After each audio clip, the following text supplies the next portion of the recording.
Good morning and welcome to Kids Church. Today we're learning that goodness is a fruit of the Spirit. Now, the word good doesn't seem that really special nowadays, and because of the way we use it. Like, for example, if your mum asks you, "Oh, how was school today?" and nothing particularly interesting happened, you might say, "Yeah, good." But what do we mean when we talk about goodness? Well, first of all, since goodness is a fruit of the Spirit, that means our goodness comes from God. And it's about more than just about how we feel like, or if we've passed a test, or how pizza tastes. God's goodness is a purity of heart. It's not just about doing good things, it's a character trait that results in good things. God's goodness is like this. Let's imagine a blanket. What's so nice about blankets? Well, God's goodness is comforting when life is hard and we can put the blanket around us to feel better. Think about an ointment. When you have a cut, paper cut, what does the ointment do? Well, and how does that remind us of God's goodness? God's goodness means that healing is in our lives, in our hearts and in our bodies. So ointments is good. Let's think of another thing, bandages. Why do we wear bandages? Well, one thing bandages do is prevent dirt and germ from getting into the wounds and infecting it. So God shows his goodness by protecting us.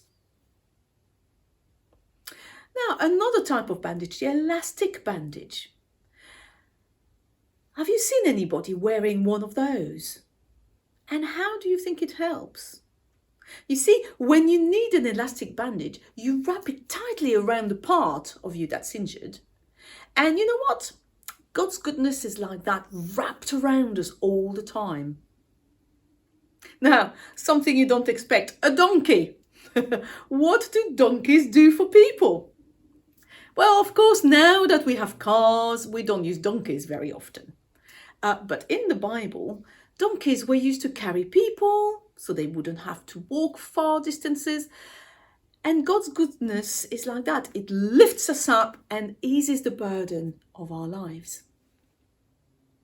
Finally, coins. What's something you need that you can buy with money?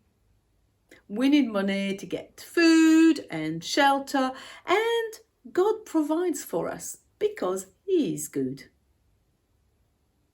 Now, God's goodness is bigger than the way we usually think of the word good.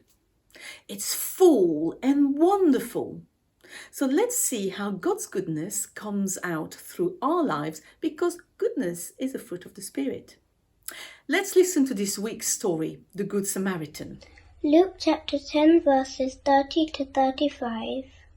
To answer this question, Jesus said, "A man was going down the road from Jerusalem to Jericho. Some robbers attacked him. They tore off his clothes and beat him. Then they left him lying there, almost dead. It happened that a Jewish priest was going down that road. When the priest saw the man, he walked by on the other side of the road. Next, a Levite came there. He went over and looked at the man. Then he walked by on the other side of the road. Then a Samaritan traveling down the road came to where the hurt man was lying. He saw the man and felt very sorry for him. The Samaritan went to him and poured olive oil and wine on his wounds and bandaged them. He put the hurt man on his own donkey and took him to an inn. At the inn, the Samaritan took care of him. The next day, the Samaritan brought out 2 silver coins and gave them to the innkeeper. The Samaritan said, "Take care of this man. If you spend more money on him, I will pay it back to you when I come again." Now, Jesus told this Bible story to make a point. In fact, some of the people he talked to were a little bit offended. You see, the priests and the temple assistants loved to follow the rules. They thought they had goodness down to a T. But when it came to the command, "Be good," they lived it out. But when it came to purity of heart, they missed the mark totally. When the people in Jesus' story walked by the injured man, that actually fit within their rules. The man might have looked dead. He was definitely covered in blood. The religious leaders were following the rules about not touching or going near a dead body or blood. So as they walked by with their little bags of rules, they would have thought that that was goodness. Why didn't the rules show goodness in this story? Well, you see, goodness isn't just about acting good and following the rules. It's about the fullness of God's good character. Samaritans weren't known as good people. No one would have expected Jesus to make a Samaritan the hero of the story. And yet today, we call this story the Good Samaritan. That's because goodness doesn't come from us.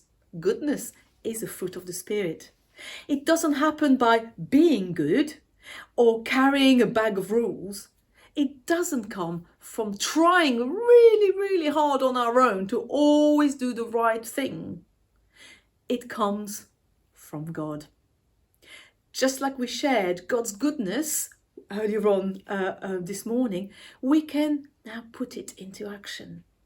The Samaritan was prepared to help the injured man because his bag was full of God's goodness. When the injured man needed help, the rules the priest and temple assistant had weren't going to do any good.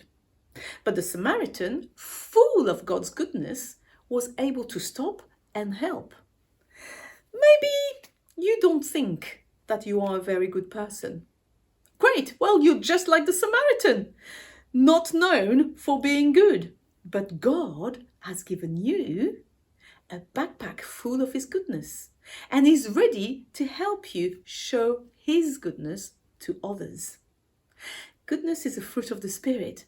None of us are good on our own, but God gives us the fruit of the Spirit of goodness to flow out of us to others. Well, you can go onto the Resource Centre, have good fun with the resources there, and keep an eye out for all those lovely events that we are planning this summer. Bye!